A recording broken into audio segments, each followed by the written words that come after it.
ধারাবাহিকভাবেই আপনার দেশের রাজনৈতিক দলসমূহের সাথে আমরা আলোচনা করছি। আজকে আমরা আলোচনা করেছি জমিয়তে উলামা ইসলাম বাংলাদেশের সঙ্গে, এবং আপনারা জানেন যে এই দলটি 4 দলীয় জোটের অংশ ছিল। এটা বহু বছর আগে থেকে, এবং বহু বছর আমরা একসাথে কাজ করেছি, এবং এই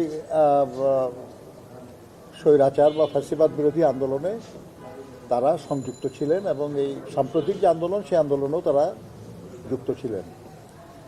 তো আমরা তাদের সঙ্গে কথা বলেছি। আমাদের দলের মহাসচিব মির্জা ফখরুল ইসলাম আলমগীর সাহেব উপস্থিত ছিলেন, এবং জমিয়তের 10 জন সিনিয়র নেতা তারা উপস্থিত ছিলেন। তালিকাটা আপনারা দিতে পারবেন।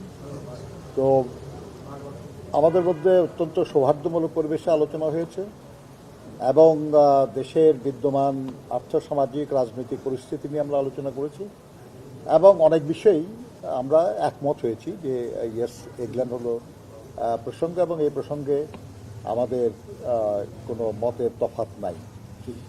এবং আমরা এটাও মনে করি যে কোনো দেশপ্রেমিক গণতান্ত্রিক রাজনৈতিক শক্তি দেশের মানুষের কল্যাণের জন্য যা কিছু করা দরকার সে ব্যাপারে দ্বিমতের কোনো কারণও নাই, সেটা হয় না। এবং আমাদের ভবিষ্যতে আমরা যে যুগপৎ আন্দোলন করছিলাম, সেই আন্দোলন সবসময় সরকার বিরোধী হবে এমন কোনো কথা নাই। যুগপৎ আন্দোলন যে কোনো আকাঙ্ক্ষা পূরণের জন্য আমরা একসাথে করতে পারি। আমরা দেশে গণতন্ত্র পুনঃপ্রতিষ্ঠার লক্ষ্যেই ফ্যাসিবাদের পতন চেয়েছি। ফ্যাসিবাদের পতন হয়েছে, কিন্তু এখনো আমরা গণতন্ত্র পুনঃপ্রতিষ্ঠা করতে পারি না। এই গণতন্ত্র পুনঃপ্রতিষ্ঠার লক্ষ্যে দেশে জনগণের ভোটের মাধ্যমে অবাধ, সুষ্ঠু, নিরপেক্ষ এবং অংশগ্রহণমূলক একটা নির্বাচনের মাধ্যমে দেশে গণতন্ত্র পুনঃপ্রতিষ্ঠা হবে ইনশাআল্লাহ।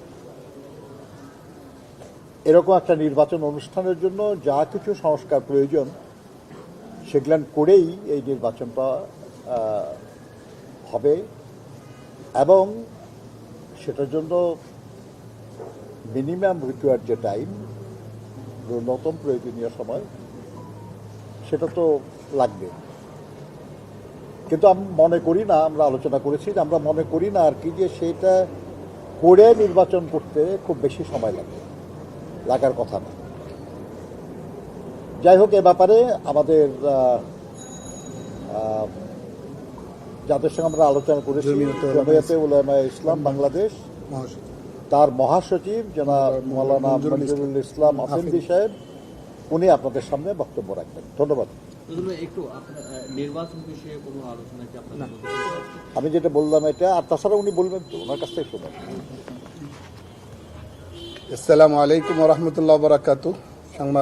সম্মানিত সাংবাদিক বন্ধুগণ, আমরা মহান আল্লাহর কাছে শুকরিয়া আদায় করছি যে আমরা সুস্থতার সাথে আজকে বাংলাদেশ জাতীয়তাবাদী দল বিএনপির এই গুলশান কার্যালয়ে আমরা দলের সম্মানিত মহাসচিব জননেতা জনাব মির্জা ফখরুল ইসলাম আলমগীর সাহেবের আমন্ত্রণে, দাওয়াতে আমরা প্রাচীনতম রাজনৈতিক দল জমিয়তে উলামা ইসলাম বাংলাদেশের পক্ষ থেকে 10 জনের একটি প্রতিনিধি দল আমরা সাক্ষাৎ করতে এসেছি।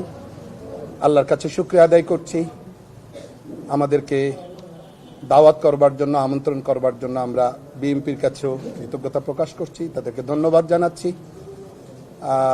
অত্যন্ত হৃদ্যতাপূর্ণ পরিবেশে, চমৎকার পরিবেশে খোলামেলা আমরা আলোচনা করেছি। আমাদের অনেকগুলো জায়গাতে আমরা একমত হয়েছি। প্রথম যেই জায়গাটা আমরা একমত হয়েছি সেটা হলো যে মহান আল্লাহ তাআলার অপার অনুগ্রহে বহু শহীদের শাহাদাতের মধ্য দিয়ে বাংলাদেশ ফ্যাসিবাদ থেকে মুক্ত হলেও পরাজিত ফ্যাসিস্ট এবং তার দোসরদের অবিরত কূটচাল আর ষড়যন্ত্র থেকে, চক্রান্ত থেকে দেশ এখনো পর্যন্ত মুক্ত হয়নি। সঙ্গত কারণে আমরা একমত হয়েছি এই জায়গাটায় যে দেশপ্রেমিক আপামর জনতার একটা ঐক্য অপরিহার্য, যে কোনো ত্যাগের বিনিময়ে ঐক্য অটুট রাখতে হবে। এটা একটা মৌলিক জায়গা। আমরা খুব যৌক্তিক সময়সীমার মধ্যে আমরা দ্রুত নির্বাচন চাই। এটা আগেও আমরা মাননীয় প্রধান উপদেষ্টার সঙ্গে যতবারই আমরা সাক্ষাৎ করতে গিয়েছিলাম এটা বলেছিলাম, এখনও আমরা বলছি যে আমরা প্রয়োজনীয় সংস্কার শেষ করে আমরা 2025 সালের মধ্যেই আমরা জাতির বহুল প্রত্যাশিত নির্বাচন, এই নির্বাচনটি আমরা প্রত্যাশা করছি। আশা করি অন্তর্বর্তী সরকার দ্রুত সময়ের মধ্যে একটা সুষ্ঠু নির্বাচনের আয়োজন করবার জন্য, লেভেল প্লেইং ফিল্ড, সব দলের জন্য সমান সুযোগ এতটা নিশ্চিত করবার জন্য যতটুকু সংস্কার দরকার এতটুকু সংস্কার দ্রুত শেষ করে জাতির বহুল প্রত্যাশিত নির্বাচনের পথে নিয়ে যাবে দেশকে, আমরা এমনটা প্রত্যাশা করছি। আমরা দ্রব্যমূল্যের ঊর্ধ্বগতি নিয়ে আলোচনা করেছি, আমরা জনসাধারণের জানমাল, ইজ্জত, আবরুর, নিরাপত্তা বিধান এই বিষয়টা নিয়ে আমরা আলোচনা করেছি। আগামীতে রাষ্ট্র ক্ষমতায় আসলে আমরা কোরআন সুন্নাহ বিরোধী কোনো আইন করব না, এইরকম বিষয়টা আমাদের মধ্যে আসছে। আলহামদুলিল্লাহ, জাতির কাছে আমরা কমিটেড। আমরা ধর্মীয় মূল্যবোধকে আমরা গুরুত্ব দিয়ে পথ চলব। আল্লাহ তাআলা যেন আমাদেরকে একসাথে পথ চলার তৌফিক দান করে। এই পরাজিত শক্তি যেন কোনোভাবেই এমন কিছু করা ঠিক হবে না, এমন কোনো ফাঁদে পা দেয়া ঠিক হবে না কোনো অবস্থাতেই, যেই ফাঁদে পা দিলে পরাজিত শক্তি আবার পুনর্বাসিত হওয়ার কোনো ক্ষেত্র তৈরি হয়। এইরকম কোনো ফাঁদে পা দেওয়ার ক্ষেত্রে আমরা সর্বোচ্চ দূরদর্শিতা, সতর্কতা অবলম্বন করে পথ চলব। আমরা একসঙ্গে যুগপথভাবে আমরা পথ চলব। আগে যেভাবে ছিলাম সেই 4 দলীয় জোটের থেকেই আমাদের মধ্যে হৃদ্যতাপূর্ণ সম্পর্ক ছিল, তখন থেকেই আমরা পাশাপাশি ছিলাম, এখনো আছে, আগামীতেও থাকবো ইনশাআল্লাহ। সবাইকে ধন্যবাদ। Thank you.